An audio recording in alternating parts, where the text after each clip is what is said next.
बात है, रामपुर जिले में एक छोटा सा गांव था। उसी गांव में राजू अपने परिवार के साथ रहता था। राजू दूसरों के बागीचे में माली का काम करता था, जिससे बमुश्किल परिवार का गुजारा हो पाता था।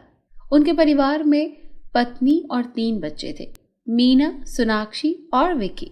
विक्की 3 बहन भाइयों में से सबसे छोटा था। तीनों भाई बहन गरीबी में पल रहे थे। हर साल की तरह इस साल भी जब छुट्टियों के बाद स्कूल शुरू हुए तो राजू ने बड़ी मुश्किल से अपने बच्चों की स्कूल की फीस भरी और बच्चों ने स्कूल जाना शुरू किया। विकी को हर साल की तरह ही किसी अमीर घर के बच्चे की दान की हुई पुरानी स्कूल यूनिफॉर्म पहन कर जाना पड़ा था और किताबें भी रद्दी घर से पुरानी ही पढ़ने को मिली थी। स्कूल के दूसरे बच्चे उसके यूनिफॉर्म और किताबों का बहुत मजाक उड़ाते थे, लेकिन विकी बुरा नहीं मानता था। उसे विश्वास था कि एक न एक दिन उसकी गरीबी दूर हो जाएगी। स्कूल में विकी का एक खास दोस्त अजय था, जो हंसमुख, नेक और सीधा साधा था। एक दिन विकी और अजय क्लास में बैठे हुए थे और आपस में बात कर रहे थे। विकी, काश अजय कुछ ऐसा हो कि जादू हो और सारी गरीबी दूर हो जाए तो कितना अच्छा हो। अजय, देख विकी, जादू जैसा कुछ नहीं होता। जादू से सब काम होने लग जाते तो दुनिया के लोग निकम्मे और आलसी हो जाते, उनको मेहनत करने की जरूरत ही ना होती। मेरा मतलब ये नहीं है कि लोग आलसी और कामचोर बन जाएं, पर जो लोग गरीब हैं और बीमारी से दुखी हैं, उनका जादू से भला हो जाए, उनके दुख दर्द दूर हो जाए। काश तेरा कहा सच हो जाए। इतने में विक्की के बैग से एक पुरानी किताब अपने आप नीचे गिर गई। विक्की ने उसको उठाया, खोला और देखा तो उसकी क्लास की किताब नहीं थी, वो तो कोई और ही किताब थी। विक्की सोच में पड़ गया कि ये किताब तो उसने रद्दी वाले से खरीदी ही नहीं थी, फिर उसके बैग में कैसे आ गई। वो सोचने लगा। विक्की स्कूल से घर लौट आया। रात में जब वो खाना खाने के बाद बिस्तर पर लेटा हुआ कुछ सोच रहा था कि इतने में वही किताब उसके बैग में से अपने आप गिर गई। विक्की फिर सोच में पड़ गया। उसने किताब उठाई, उसको उलट पुलट करके देखा। ये तो बहुत ही पुरानी किताब लग रही थी, जो काफी जगह से फटी हुई थी। विक्की किताब खोलता उससे पहले धीमी सी आवाज आई, विक्की। विक्की चौंक गया, पर उसे वहां आवाज देने वाला तो कोई नहीं था। फिर से आवाज आई, विक्की। उसकी हैरत का ठिकाना नहीं रहा, क्योंकि ये आवाज तो किताब में से आ रही थी। भला किताबें भी बोल सकती हैं? उसे लगा शायद ये उसके मन का वहम है, लेकिन इस बार वो किताब जोर से बोली, विक्की सुनो मेरी बात, घबराओ नहीं, ये मैं किताब ही बोल रही हूं। विक्की बुरी तरह से डर गया। उसे लगा भूत वूत का चक्कर तो नहीं है। उसने डरते हुए पूछा, किताब कैसे बोल सकती है? किताब बोली, जादू से। जादू जैसा कुछ नहीं होता, मुझे बचपन में यही समझाया गया है। जादू बिल्कुल होता है और जादुई दुनिया भी होती है, पर ये छुप के रहते हैं, इंसानों की पहुंच से बहुत दूर। अच्छा, तो तुम मुझसे क्या चाहती हो? मैंने तुम्हारा क्या बिगाड़ा है? अरे तुमने तो किसी का कुछ नहीं बिगाड़ा, तुम तो बहुत अच्छे इंसान हो। मगर तुम मेरे पास कैसे आई और क्यों? विकी, मैं एक जादुई किताब हूँ। मुझे धरती पर अच्छे इंसान जो कि दुख तकलीफ में है, उनकी मदद करने के लिए जादू लोक से भेजा गया है। उस दिन जब तुम अपनी किताब खरीदने रद्दी घर पहुंचे, मैं वहीं थी। मैंने तुम्हारी और तुम्हारे पिताजी की आपस की बातें सुनी थी। मुझे समझ आ गया कि तुम लोग अच्छे इंसान हो, जो किस्मत के कारण गरीबी की वजह से परेशान हो। उसी वक्त मैंने तुम्हारी मदद करने की ठान ली और मैं झटपट तुम्हारे बैग में घुस गई। अच्छा, अब तुम मुझसे क्या चाहती हो? ध्यान से सुनो विकी, मेरे पास एक बहुत बड़ा और आलीशान खजाने का नक्शा है। तुम चाहो तो तुम अपने किसी दोस्त को जो तुम जैसा नेकी हो ला सकते हो। कोई है ऐसा दोस्त तुम्हारा? हाँ हाँ, वो अजय, वो मेरी तरह नेक और दूसरों की मदद करने वाला है। वो इस बारे में किसी को भी नहीं बताएगा। ठीक है, फिर अब ध्यान से सुनो। कल सुबह सूरज निकलने से पहले हमें वहां चलना होगा। तुम्हारे दोस्त को जाकर बता दो। विकी ने वैसा ही किया। अगली सुबह विकी और अजय और जादुई किताब अपनी राह पर निकल पड़े। रास्ते में विकी ने किताब से पूछा, हम लोग सही रास्ते पर तो जा रहे हैं ना? किताब बोली, हाँ बिल्कुल, घबराओ नहीं, बस पहुंचने ही वाले हैं। चलते चलते वो सफेद पत्थरों की गुफा के पास पहुंच गए। तभी किताब ने जोर से कुछ किया और गुफा के अंदर एक रास्ता बन गया। विकी चौंक गया। ऐसा उसने जीवन में पहली बार देखा था। जो नजारा देखा कि विकी की आंखें फटी की फटी रह गईं। पूरा कमरा सोने के सिक्कों, हीरे जवाहरात और मोती मालाओं से भरा हुआ था। किताब बोली, विकी, जितनी तुम्हारी जरूरत है तुम यहाँ से ले लो और फिर यहाँ से चलते हैं। विकी और अजय ने जितना वो अपने पास मौजूद थैलों में भर सकते थे उतना भर लिया। लेकिन ये हम यहाँ से इतनी दूर ले जाएंगे कैसे? हाँ, बिल्कुल सही कहा तुमने। उनको कैसे लेकर जाएंगे? अरे, इतनी सी बात के लिए घबराते क्यों हो? तभी किताब ने एक सीटी बजाई और 2 घोड़े वहां आ गए। ये घोड़े बहुत तेज दौड़ते हैं। विकी खुश हो गया। दोनों ने सारा धन घोड़ों पर बांध दिया और वहां से चल पड़े। धन दौलत से विकी और अजय की गरीबी तो दूर हो ही गई, उन्होंने गांव के दूसरे लोगों की मदद भी की। इस कहानी से हमें ये सीख मिलती है कि हमारे दिन कितने ही बुरे क्यों ना हो, वो बदलते हैं और भगवान के यहाँ देर है लेकिन अंधेर नहीं। इसलिए कभी भी परेशान नहीं होना चाहिए, हमेशा कोशिश करते रहना चाहिए। बहुत समय पहले की बात है कि रामपुर के एक गांव में शीतल नाम की एक लड़की अपने मासा मौसी के साथ रहती थी। शीतल के माता पिता के गुजर जाने के बाद उसकी मौसी अपने घर लेकर आ जाती है। शीतल की मौसी ने उसको अपने मकसद के लिए ही अपने घर में रखा होता है। शीतल की मौसी बहुत सख्त और जालिम थी। वो उस घर का सारा काम उससे करवाती और मारती भी थी। शीतल सारा दिन घर का काम करती और उसकी मौसी आराम करती।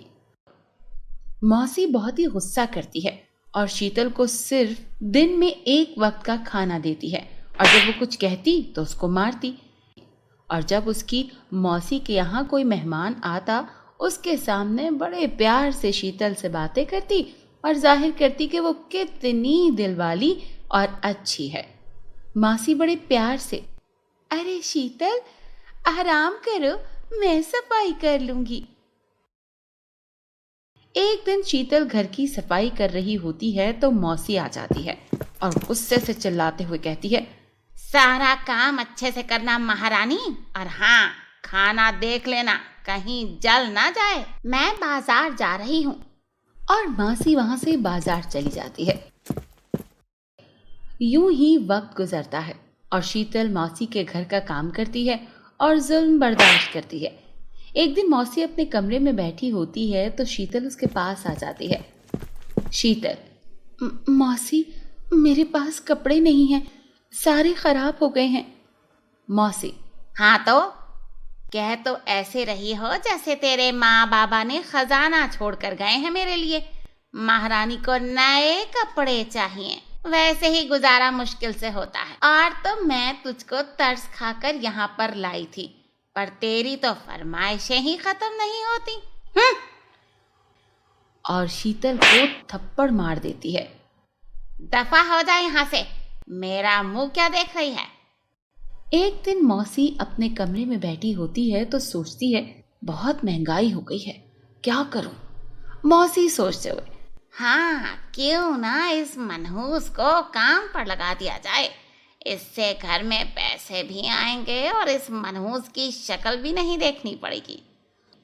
दूसरे दिन मौसी बहुत सारी चूड़ियां ले आती है और शीतल को आवाज लगाती है, और शीतल, मनहूस, इधर आ मेरे पास। शीतल आती है और कहती है, हाँ मौसी, कोई काम था?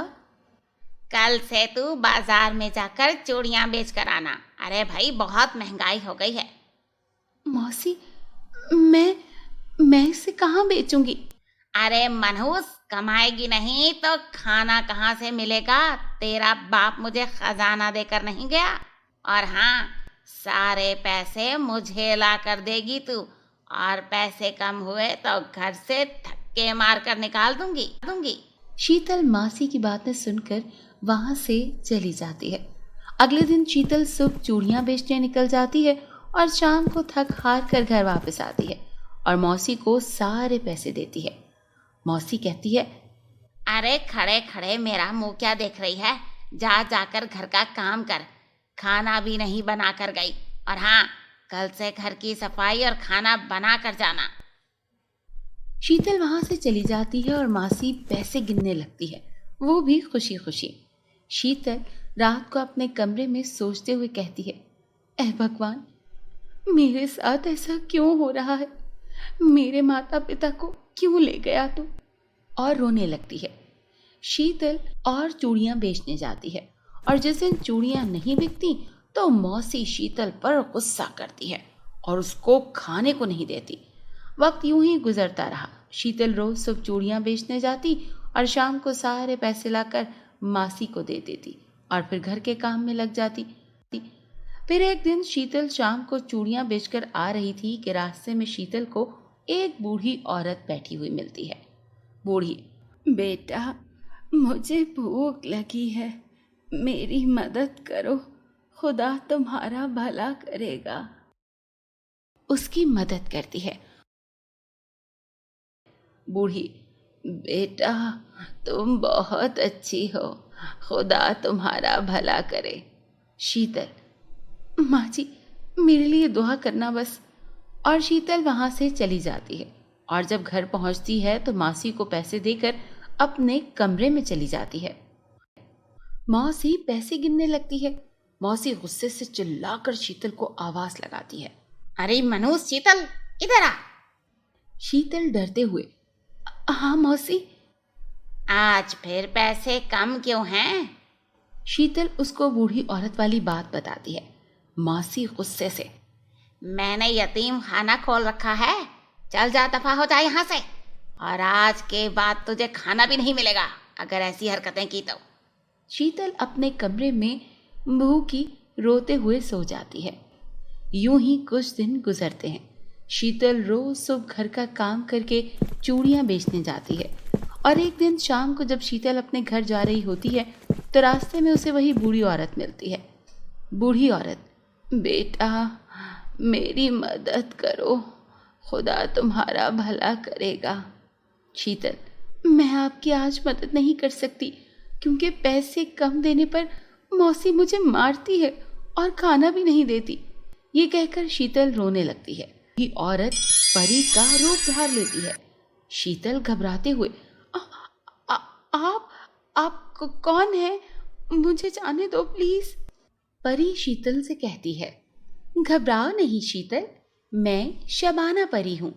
शीतल डरते हुए, पर आप तो? परी, मैं लोगों को आजमाती हूँ। जो लोगों की मदद करते हैं, अच्छे दिल वाले होते हैं, मैं उनकी मदद करती हूँ और इनाम देती हूँ। शीतल रोते हुए, मैं आपकी मदद नहीं कर सकती, मेरी मौसी बहुत जालिम है, वो मुझे खाने को नहीं देगी और मारेगी भी। परी कहती है, आप डरो नहीं, कोई तुम्हें कुछ नहीं कहेगा, अब से तुम्हें कोई परेशानी नहीं होगी। फिर परी जादुई आईना शीतल को देती है। परी, शीतल, ये जादुई आईना है, तुम इससे जो भी फरमाइश करोगी वो इसको तुम्हें ला कर देगा, पर याद रखना, अगर किसी ने इसको तुमसे चुराने की कोशिश की तो ये आईना उसके साथ बहुत बुरा करेगा। शीतल, क्या ये आईना घर और पैसे भी देगा? परी, हाँ, सब कुछ। फिर शीतल परी का शुक्रिया अदा करती है। शीतल, अच्छा शबाना परी, आपका बहुत बहुत शुक्रिया। और शीतल वहां से चली जाती है। दूसरी तरफ शीतल की मौसी शीतल के देर से आने पर गुस्से में होती है और कहती है, आ जाने दो इस मनहूस को, रोज देर से आती है, काम के बहाने बाहर जाकर बैठ जाती है। फिर शीतल जैसे ही घर में दाखिल होती है, मौसी गुस्से से चिल्लाते हुए, अरे कहाँ रह गई थी मनहूस, क्यों इतनी देर लगाती, घर का काम क्या तेरी माँ करेगी? शीतल, मौसी, मैं मौसी शीतल को थप्पड़ मारती है और कहती है, दफा हो जा मनहूस, मेरे घर से निकल और कभी मुझे अपनी शक्ल मत दिखाना। और शीतल को अपने घर से निकाल देती है। शीतल रोते हुए मौसी के घर से चली जाती है और एक दरख्त के नीचे बैठकर रोने लगती है। रोते रोते शीतल को ख्याल आता है कि शबाना परी ने उसे एक जादुई आईना दिया था। उस आईने को निकाल कर कहती है, ए जादुई आईने, मुझे एक बड़ा घर, बहुत सारे पैसे दे दो। देखते ही देखते आईने से तेज रोशनी निकलती है और वहां एक आलीशान घर बन जाता है। शीतल आईने का शुक्रिया अदा करती है। ए जादुई आईने, बहुत बहुत शुक्रिया, और खुश खुश उस घर में चली जाती है। घर में दाखिल होती है तो सोने से भरा हुआ बॉक्स मिलता है। शीतल बहुत खुश हो जाती है। शीतल उन पैसों से लोगों की मदद करती है। गांव के सब लोग शीतल से बहुत खुश होते हैं। उधर एक दिन शीतल की मौसी के घर में अचानक आग लग जाती है और सारा घर तबाह हो जाता है।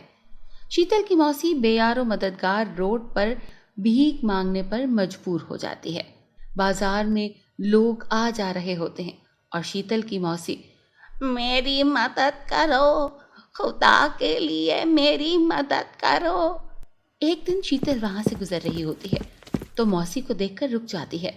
शीतल, मौसी, आप क्या हाल बना लिया है आपने अपना? मौसी रोते हुए सारी बात बताती है। मौसी, मुझे माफ कर दो बेटा, मैंने तुम्हारे साथ बहुत जुल्म किया।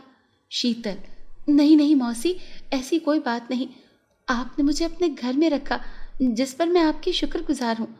नहीं नहीं, मुझे माफ कर दो, मैंने तुम्हारे साथ गलत किया जिसकी वजह से मेरी ये हालत हो गई है। शीतल, आप मेरे साथ मेरे घर चलें, हम मिलकर रहेंगे। और मौसी को अपने साथ ले जाती है। कि राजू बहुत ईमानदार था, तो वो उस लट्ठे को लेकर पुनः उस पेड़ के पास पहुंचा, परंतु पेड़ के पास कोई परिवार नहीं था। तभी वो लट्ठे को वहीं छोड़कर जाने लगा। तभी अचानक से विशालकाय बरगद के पेड़ के पत्ते हिलने लगे और आकाशवाणी की तरह एक आवाज सुनाई दी, राजू, ये सोना तुम्हारा है, तुम ही इसके मालिक हो। मैं वही आदमी हूँ जिसकी तुमने कल रात मदद की थी। मैं बरकत का बरगद हूँ। परंतु मैंने तो कुछ भी अलग नहीं किया था, मैंने तो सिर्फ एक परिवार को खाना मात्र खिलाया था। पेड़ से फिर आवाज आई, तुम्हारी यही अच्छाई कि किसी की मदद करना और उसका श्रेय तक नहीं लेना तुम्हें हमेशा खुश रखेगी। तुम हमेशा जीवन में खुश रहोगे और निरंतर आगे बढ़ते चले जाओगे। जादुई बरगद की बात सुनकर राजू खुशी खुशी अपने घर गया और पूरा वाक्य अपने परिवार को बताया। राजू के पिता ने बेटे को गर्व से गले लगाया और उसे हमेशा ऐसे ही सरल रहने को कहा। इसके बाद से राजू का जीवन, उसकी परिस्थितियाँ, उसका परिवार पूर्ण रूप से बदल गया। उसके पास जरूरत का हर सामान था। उसके पास ट्रैक्टर थे, गाय भैंस और एक अच्छा मकान भी था। जादुई बरगद की मदद से उसका परिवार पूर्ण रूप से सक्षम हो गया था। परंतु एक बात जो अभी भी नहीं बदली थी, वो थी राजू की ईमानदारी और उसकी अच्छाई। राजू की परिस्थितियों में इतनी जल्दी बदलाव को देखकर मोहन अपने ही दोस्त से मन ही मन में ईर्ष्या करने लगा और उससे दूर रहने लगा। मोहन का बदलता बर्ताव देखकर राजू दुखी हुआ और राजू अपने पुराने दोस्त को खोना नहीं चाहता था। इसलिए उसने मोहन से बात करने का मन बनाया ताकि सारे मनमुटाव दूर किए जा सके। मोहन से खुलकर बात करने के लिए राजू उसके खेत पर गया, परंतु राजू को देखते ही मोहन उससे दूर जाने लगा। ना उससे नजरें मिलाई और ना उसकी तरफ मुस्कुराया। राजू ये देख